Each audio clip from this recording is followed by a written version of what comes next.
കൃഷ്ണായ വാസുദേവായ ഹരയേ പരമാത്മനെ പ്രണതക്ലേശനാശായ ഗോവിന്ദായ നമോ നമഃ.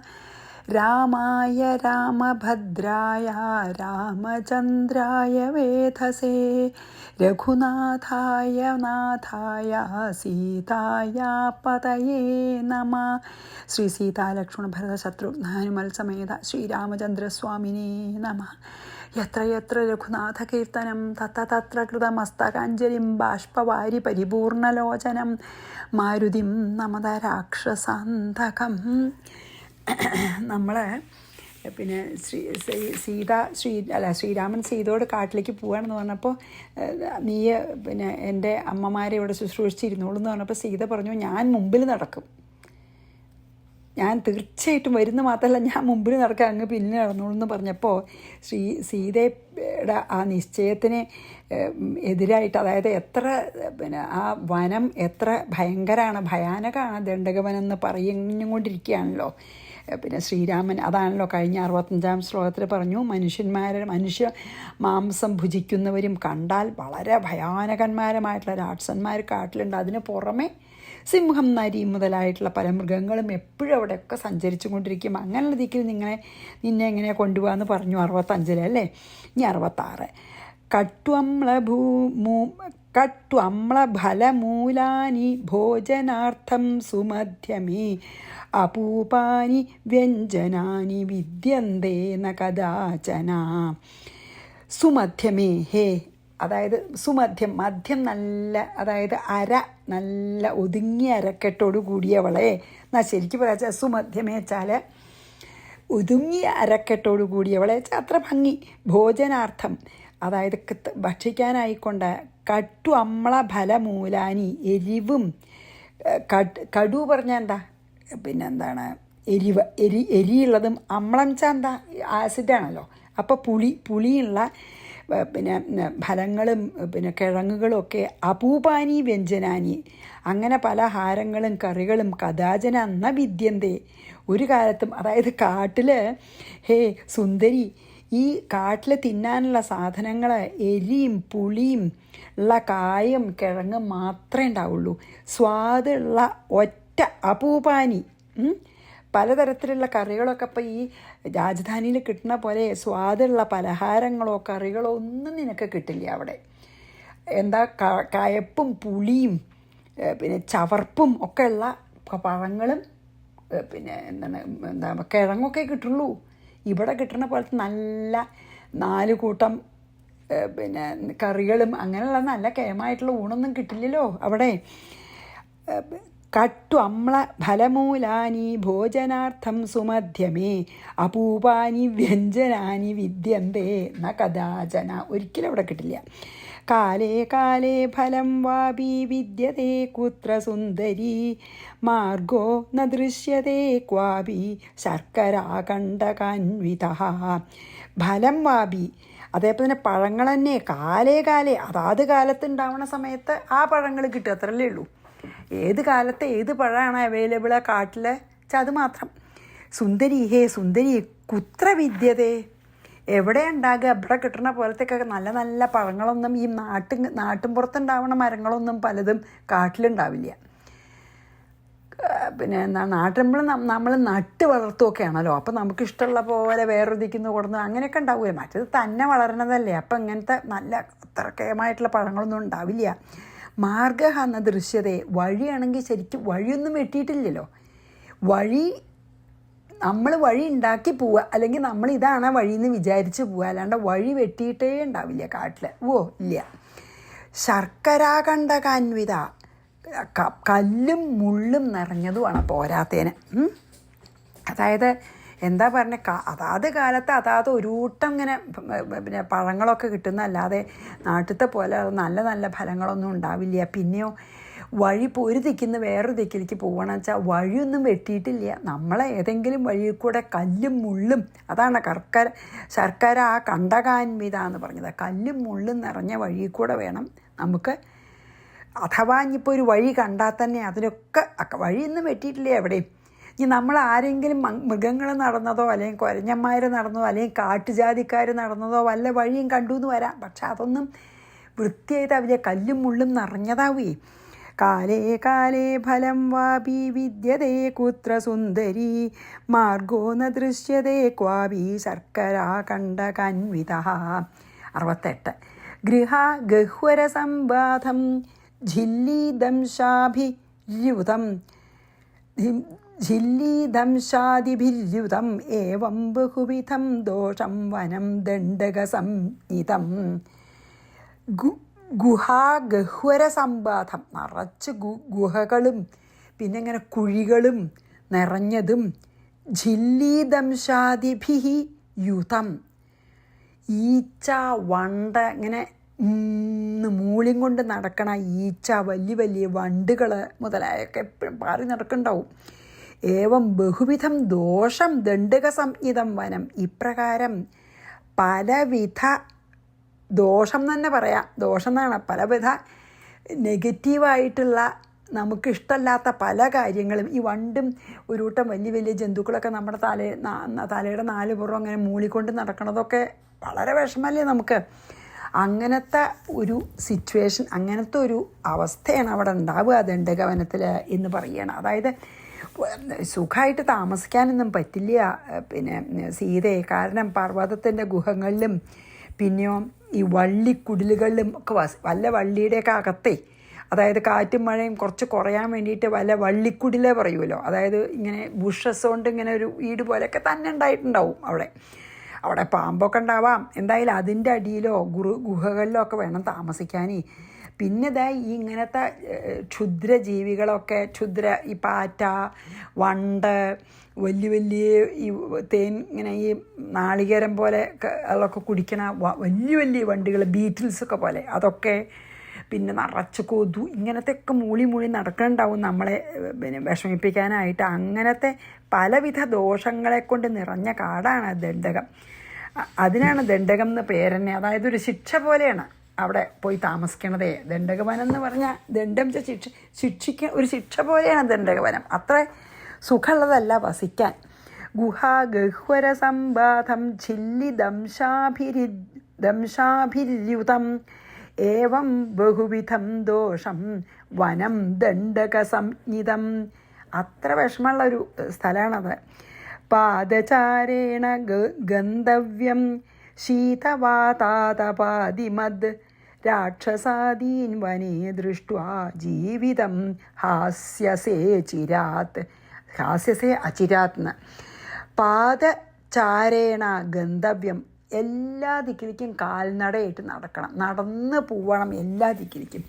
ശീതവാതാതപാദിമദ്, ശീതം ചെന്താ തണുപ്പ്, കാറ്റ്, ചൂട് അതൊക്കെ സഹിക്കണം.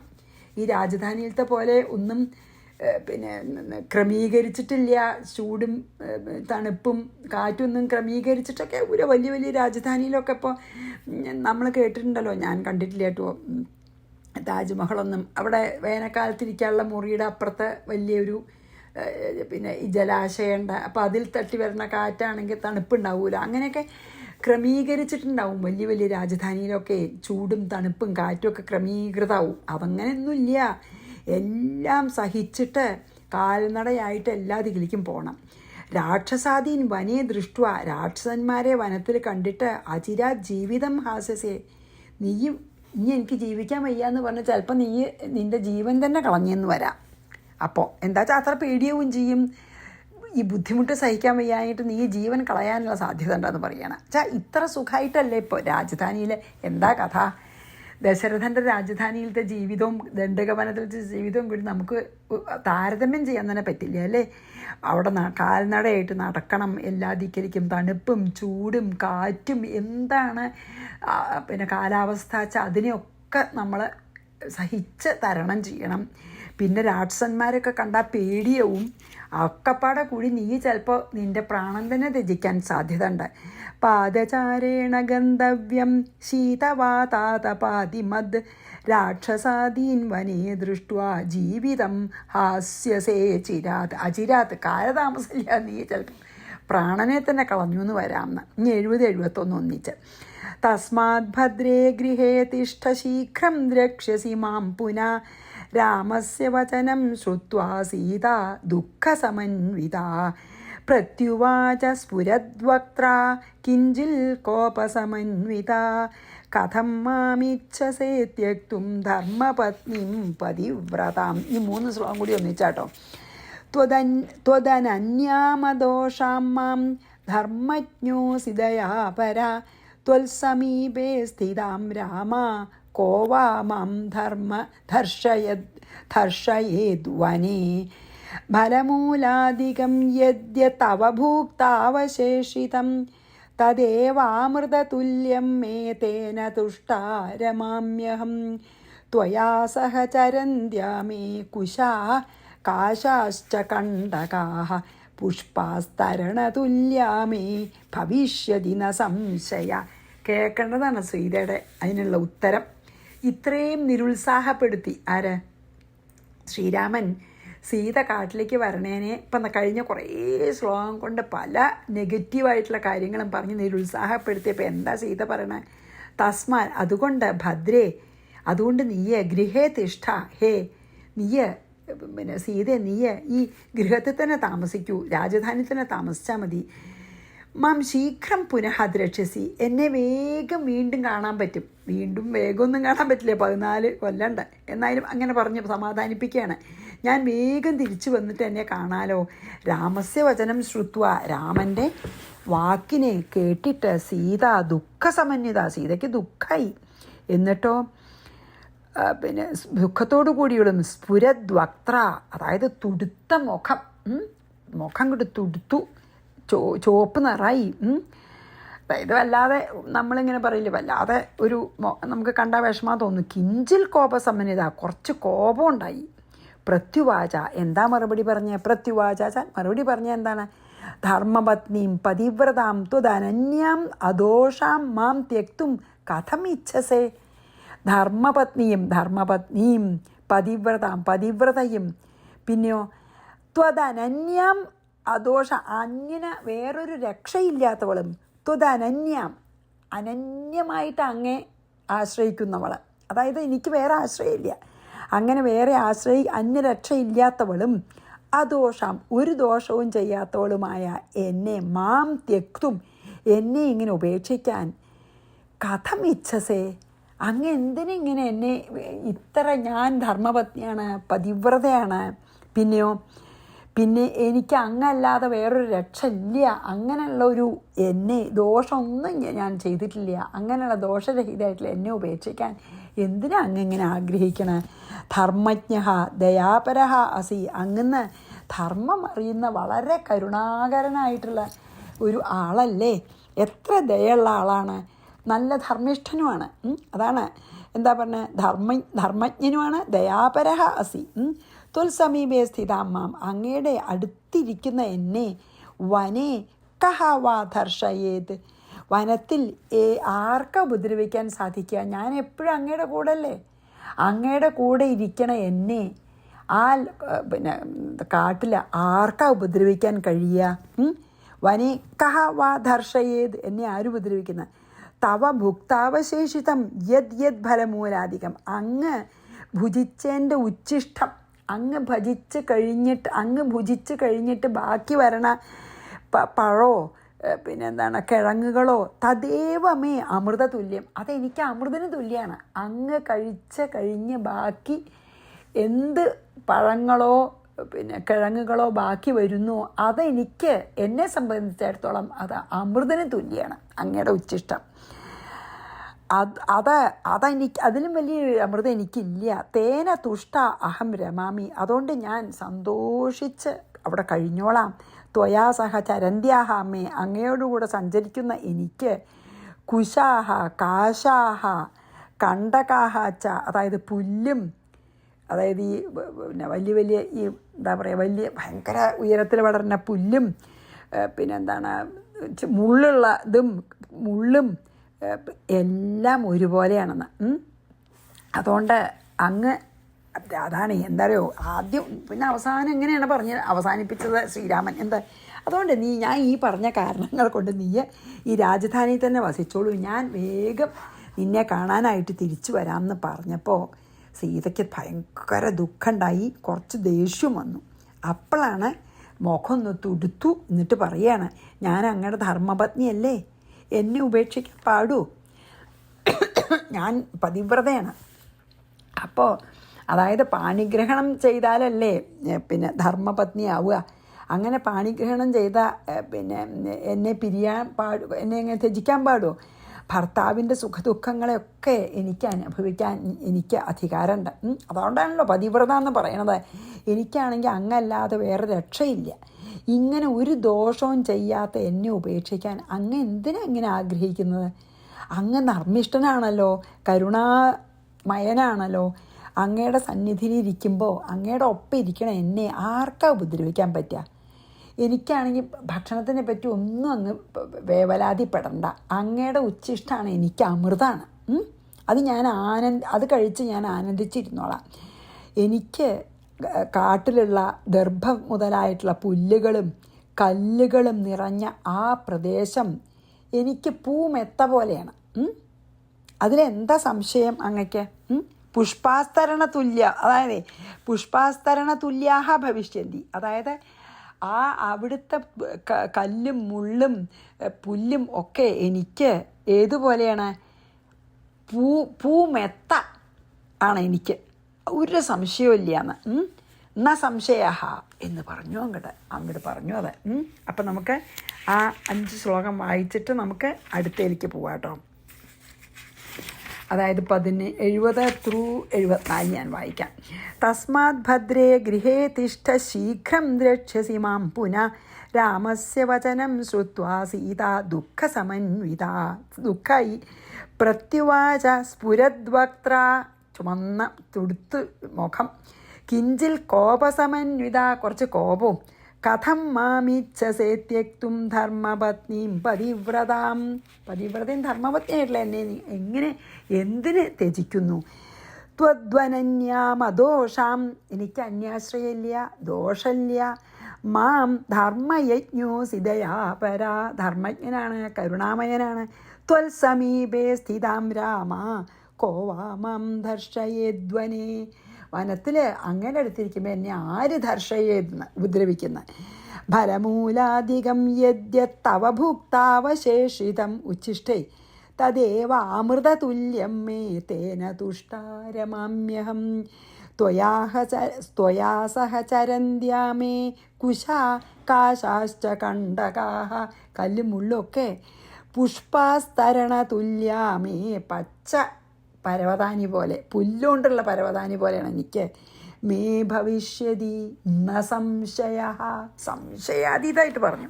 ഇനി 75-76.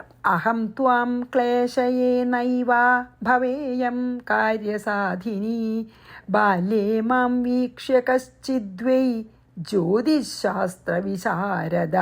76. പ്രാഹതേ വിപിനേ വാസ പത്യാ സഹ ഭവിഷ്യതി സത്യവാദീ ദ്വിജോ ഭൂയാദ് ഗമിഷ്യാമി ത്വയാ സഹ. അഹം ത്വാം നൈവ ക്ലേശയേ, ഞാൻ ഇനി അങ്ങയെ ഒട്ടും ക്ലേശിപ്പിക്കണില്ല.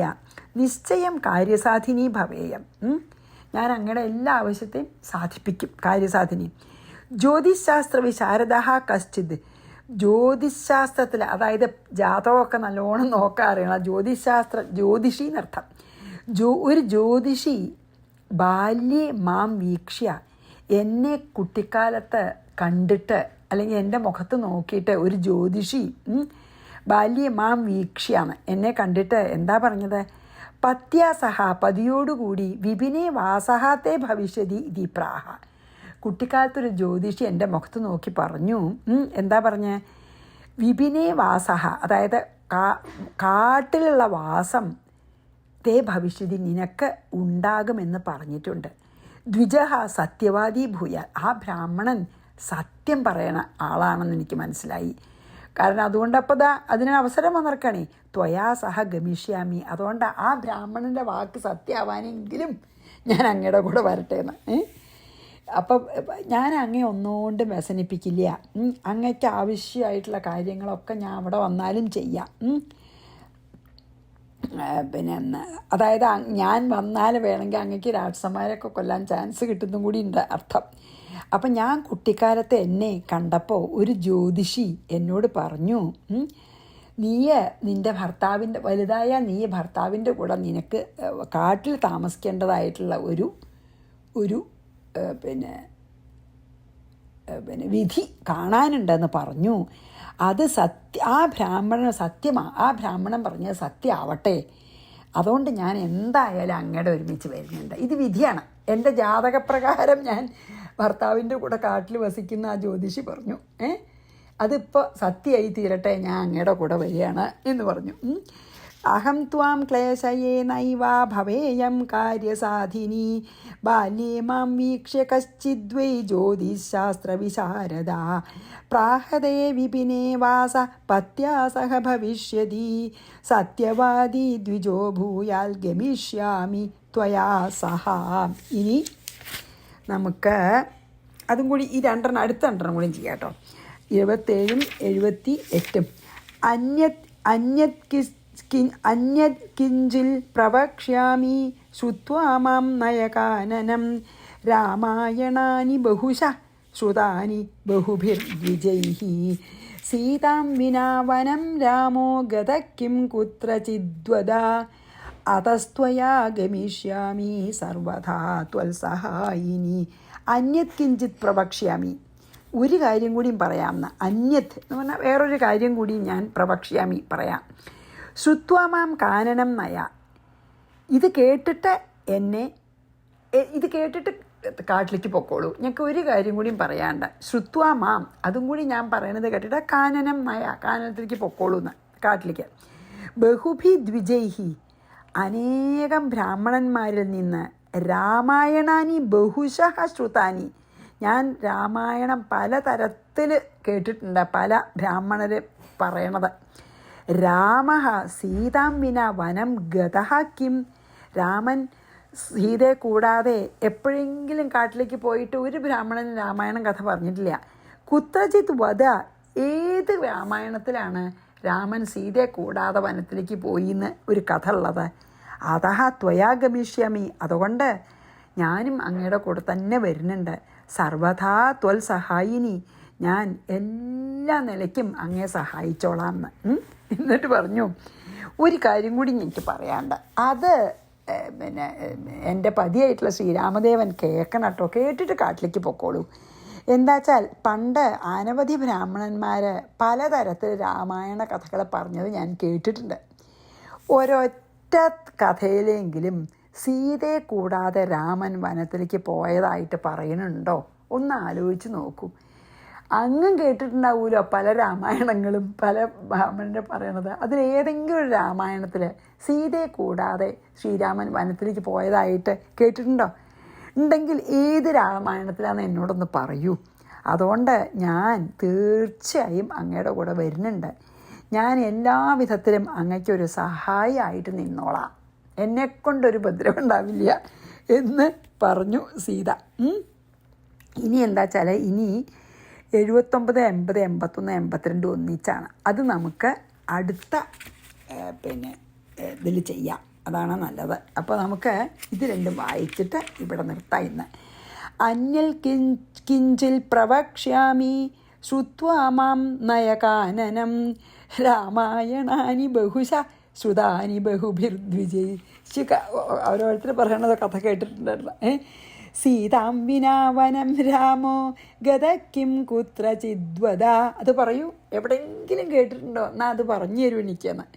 അങ്ങും കേട്ടിട്ടുണ്ടാവും പല രാമായണങ്ങളും. അതിലേതെങ്കിലും ഒരു രാമായണത്തിൽ സീതയെ കൂടാതെ ശ്രീരാമൻ വനത്തിലേക്ക് പോകണത് കേട്ടിട്ടുണ്ടെങ്കിൽ ഏത് രാമായണത്തിലാണെന്ന് എനിക്ക് പറഞ്ഞു തരൂ. അതുകൊണ്ട് അതസ്ത്വയാ ഗമിഷ്യാമി സർവഥാ ത്വൽ സഹായിനി, ഞാൻ സഹായമായിക്കൊണ്ട് ഞാൻ അങ്ങയുടെ കൂടെ വരാൻ പോവുകയാണ് എന്ന് പറഞ്ഞ് നമുക്ക് ഇന്നിവിടെ നിർത്താം. അപ്പോൾ 78 കൂടി നമ്മൾ വായിച്ചു കേട്ടോ. ശ്രീകൃഷ്ണാർപ്പണമസ്തു. സർവത്ര ഗോവിന്ദ നാമ സങ്കീർത്തനം. ഗോവിന്ദ ഗോവിന്ദ. ശ്രീ സീതാലക്ഷ്മണ ഭരതശത്രുഘ്ന ഹനുമൽ സമേത ശ്രീരാമചന്ദ്രസ്വാമിനേ നമ. ഗുരുവായൂരപ്പ ശരണം.